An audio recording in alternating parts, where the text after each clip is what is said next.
Buenos días, estimados participantes del primer simposio virtual organizado por la Universidad Simón Rodríguez y al cual gentilmente fui invitada a participar. Mi intervención consta de dos partes. Voy a iniciar con una síntesis de la historiografía del doctor Félix Adam a solicitud de los organizadores del evento, dadas pues las circunstancias de que el doctor Félix Adam fue fundador de la Universidad Simón Rodríguez, su rector también fue el primer rector, y es el creador de la ciencia andragógica y un artífice de lo que hoy en día nosotros manejamos como educación permanente. Bueno, a continuación presento la síntesis de la historiografía del doctor Félix Adam.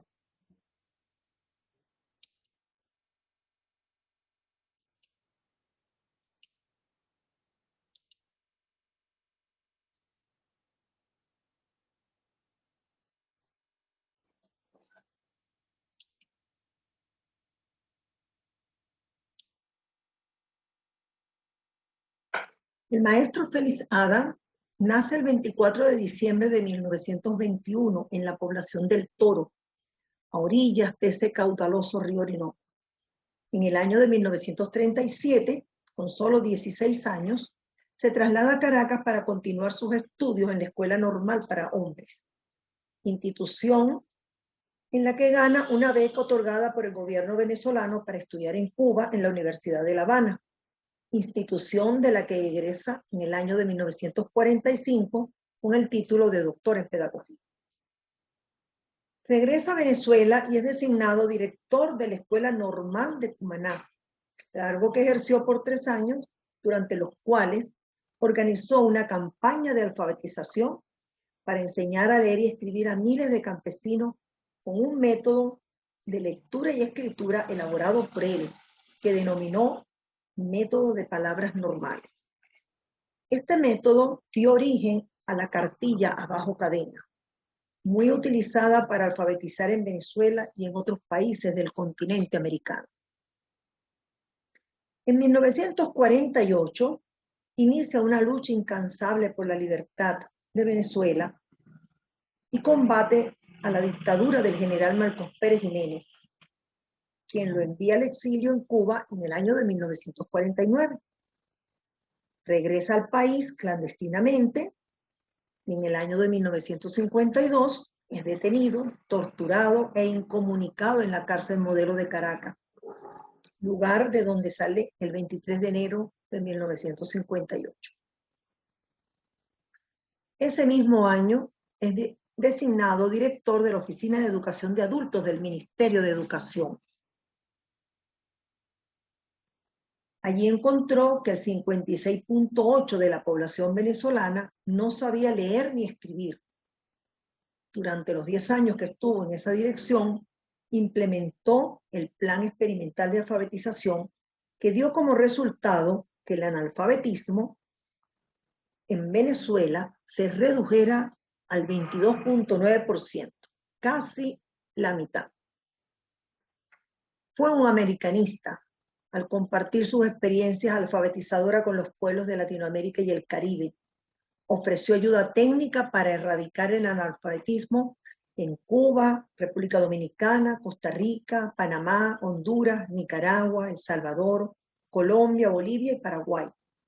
Para ello incorporó las legiones alfabetizadoras venezolanas en esos países de la región, capacitando al personal técnico y docente y donando materiales, entre ellos la extraordinaria cartilla a bajo cadena.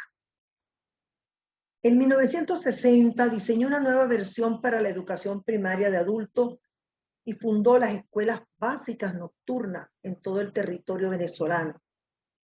Impulsado por sus ideas andragógicas, implantó los liceos nocturnos por parasistema. Su entrega a la educación de los más desposeídos le valió un reconocimiento internacional al recibir en 1967 el Premio Mundial de Alfabetización que concedía la UNESCO, que se otorgaba por primera vez en el mundo. Formó parte del Comité de Expertos para el Avance de la Educación de Adultos, y en una reunión realizada en París con la UNESCO en el año de 1965, él propuso cambiar el término de educación continua por el de educación permanente, y la UNESCO aprobó esa propuesta. Al dejar la Dirección de Educación de Adultos, es electo decano de la Facultad de Humanidades de la Universidad Central de Venezuela, UCB, donde crea las extensiones universitarias, los estudios universitarios a distancia supervisados y el programa de acreditación de aprendizaje.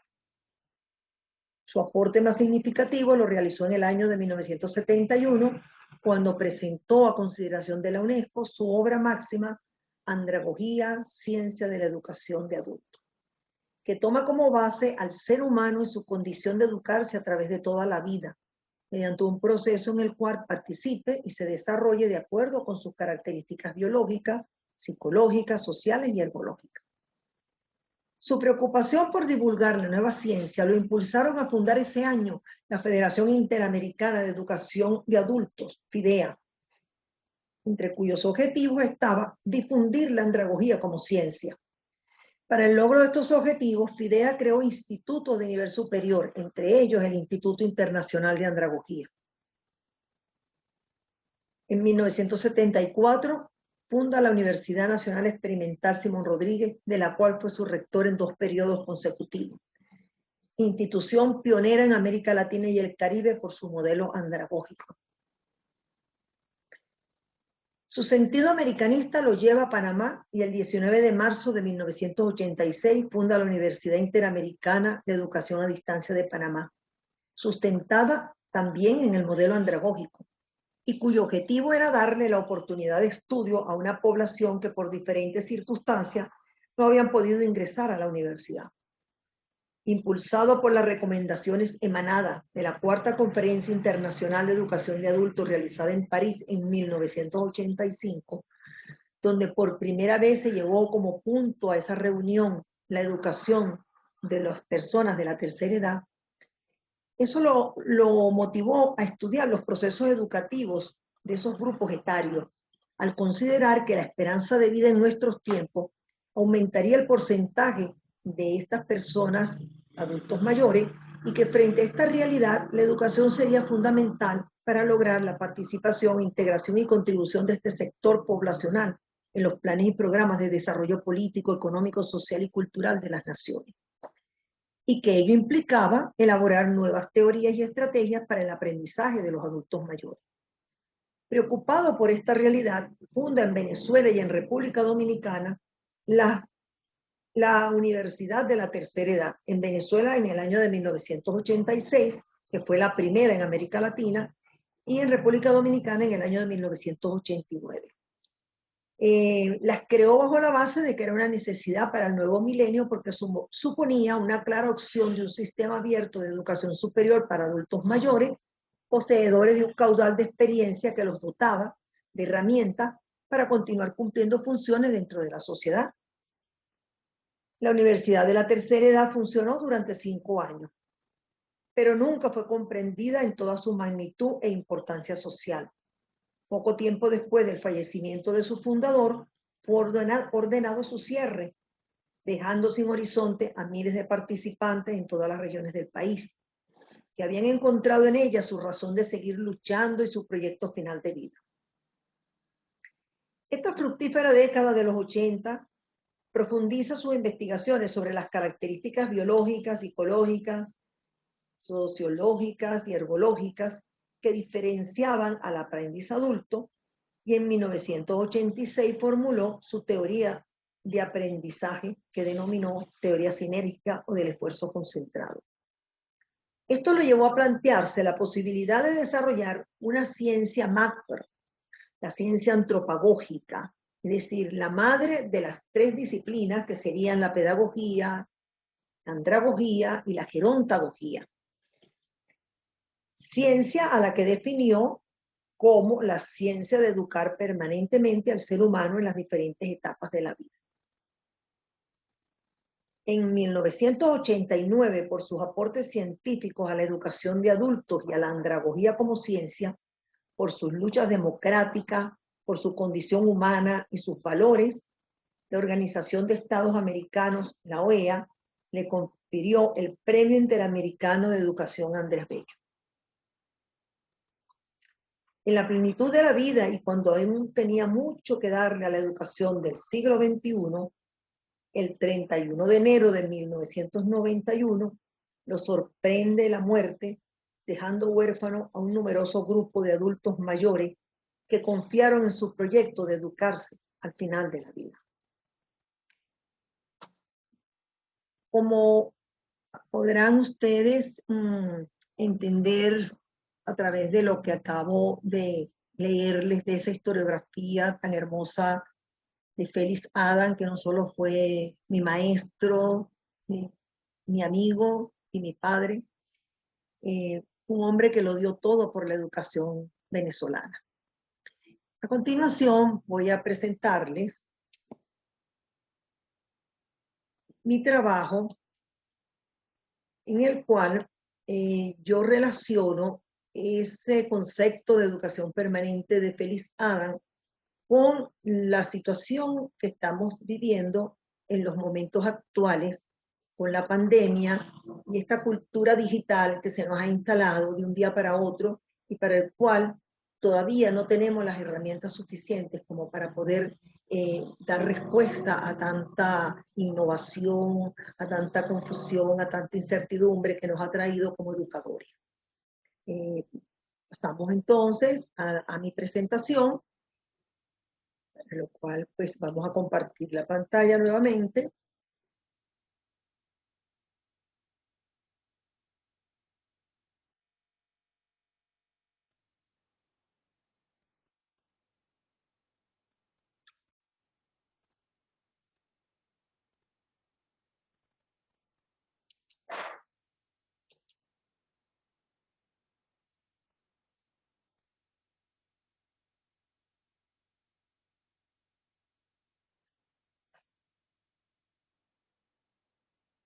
Comenzaremos entonces con mi presentación,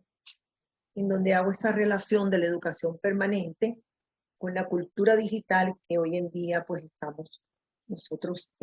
presenciando. El viraje que ha dado el concepto del fenómeno de desarrollo, que se ha desplazado de un enfoque economicista para ubicarse en un enfoque integral, ha convertido a la educación en un tema central por su papel protagónico frente a un escenario digital caracterizado por el surgimiento de nuevas tecnologías, los avances de la ciencia, la producción vertiginosa del conocimiento y la reciente llegada de la pandemia del COVID-19, cuya presencia ha generado un impacto significativo en el ámbito educativo, al tener que incorporar la tecnología digital emergente a los procesos de aprendizaje y desarrollar en un lapso de tiempo muy corto nuevos modelos en cuanto a estrategias, didácticas, herramientas para aprender, recursos instruccionales y evaluación. Este proceso de reinvención de las instituciones educativas requiere de una postura de apertura frente a las transformaciones que se vislumbran con la nueva realidad social, pues este escenario amenaza con profundizar las desigualdades educativas que ya tenía la región antes de la pandemia. Al respecto, cabe destacar que en la década de los 80, Félix Adam manifestaba su inquietud por el resultado de esa falta de equidad en la educación latinoamericana, al expresar que ésta se traduce en políticas educativas orientadas a proveer al mundo económico de personas calificadas, dejando a un lado el desarrollo humano y el logro de la justicia y la igualdad, factores esenciales para el progreso endógeno fundamentado en el respeto del medio ambiente humano y natural y de la diversidad de creencias, tradiciones y culturas. También mostró una gran preocupación por el uso sin control de las nuevas tecnologías en la vida de los seres humanos y avisoraba el peligro de la atomización de las culturas y sociedades en contraposición a la necesidad de una cultura y de una sociedad que fuese al mismo tiempo nacional y universal. Asimismo, advertía sobre el peligro de la modernización, señalando que el dominio de la ciencia y sus aplicaciones tecnológicas se habían desarrollado a una velocidad tal que se hacía necesario ponerle fin a la destrucción del hombre por el hombre. para luego concluir diciendo, y cito, hay que seguir educando al ser humano permanentemente si queremos que el progreso no lo destruya y convierta al planeta en algo desolado y estéril. No obstante que el planteamiento de Adams en 1989 fue pronunciado en una época muy anterior a la realidad de hoy, su inquietud está más vigente que nunca, porque los cambios generados por la pandemia a escala mundial han obligado a las instituciones educativas a refugiarse en las tecnologías emergentes sin tener un punto de referencia que les permita vislumbrar el impacto a futuro que estos cambios puedan generar en la sociedad. Por lo tanto, es importante seleccionar cuidadosamente aquellos elementos que influyen de manera determinada y con diferentes enfoques en el diseño de los nuevos modelos de aprendizaje. De hecho, la educación a distancia, que se rige por principios de autoaprendizaje, flexibilidad, inserción, libertad, equidad y justicia, entre otros, en su proceso de renovación hacia una educación digital que la obliga a innovar, debe tener cuidado de no dejar de lado todos los avances logrados durante décadas en cuanto a calidad y cobertura de esta modalidad. No podemos ignorar que la recesión económica generada por el COVID-19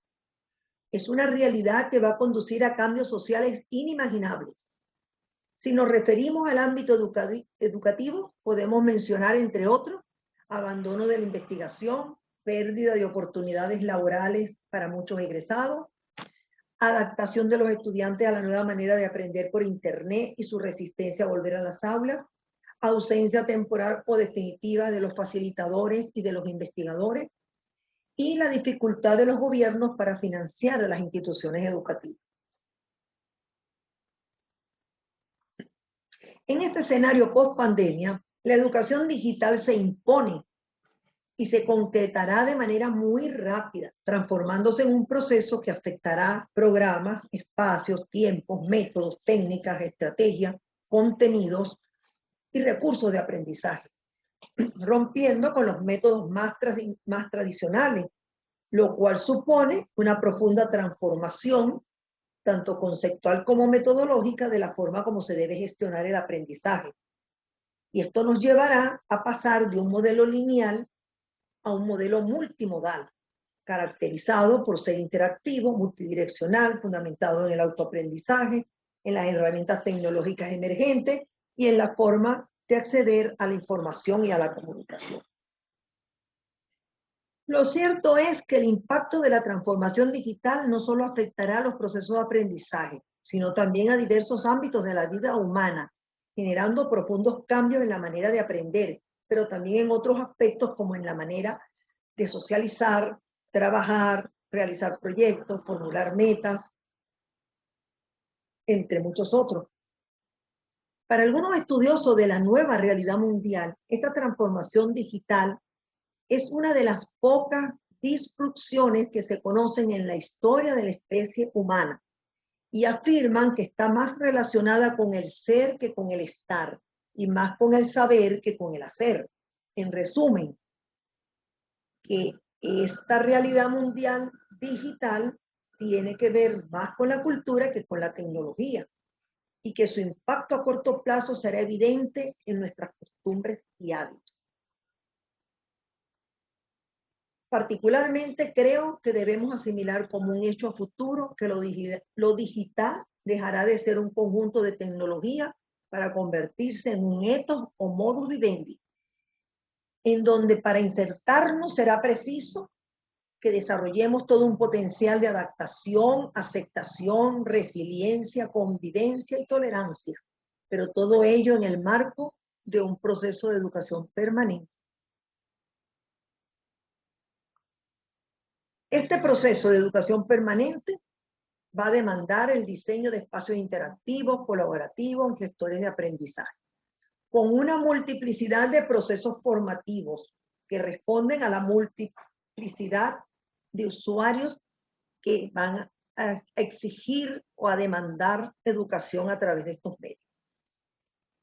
También van a estar fundamentados en un modelo de educación digital que va a utilizar plataformas educativas y otros medios de intercambios tecnológicos.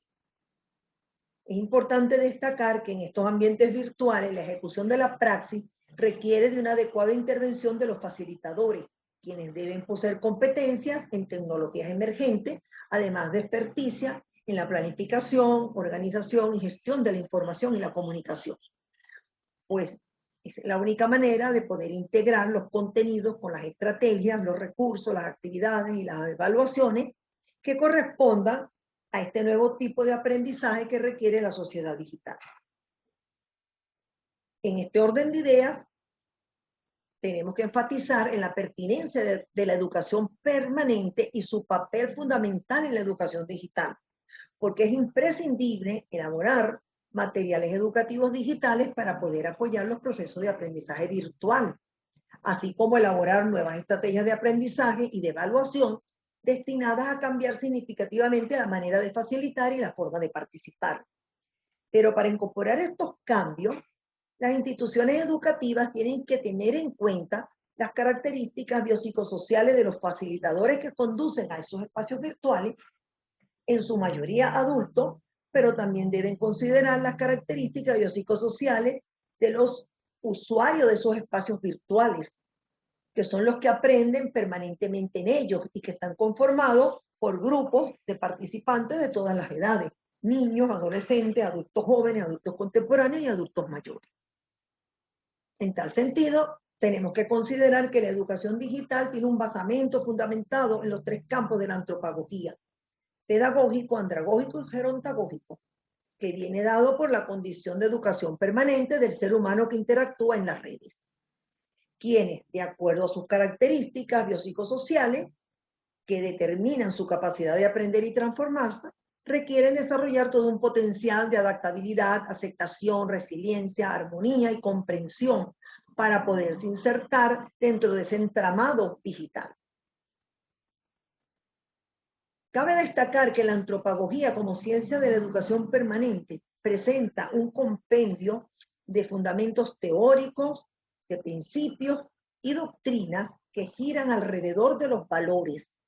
con lo cual damos apertura al desarrollo de las facultades físicas, intelectuales y morales, tan importantes para la formación integral del ser humano en tiempos donde la educación se imparte mediante diversos medios de comunicación, los materiales instruccionales y los contenidos pasan de formato físico a digital,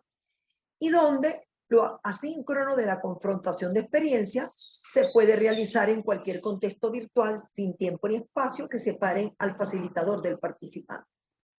De aquí la relevancia de la educación permanente, ya que abre múltiples opciones para emprender la educación digital desde un enfoque teórico, práctico y tecnológico,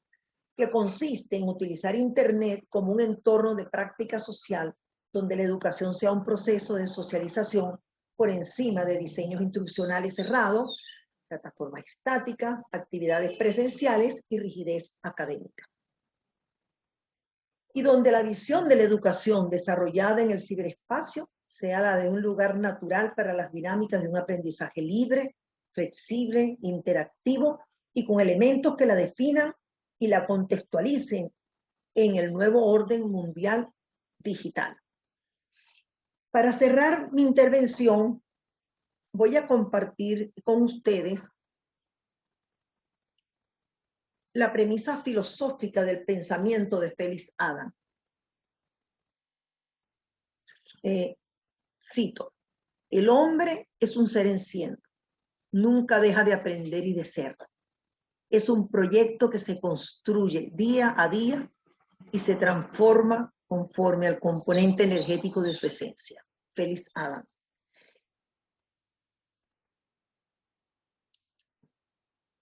Con esto cierro mi intervención y quedo completamente a sus órdenes para cualquier pregunta que tengan a bien realizar. Estamos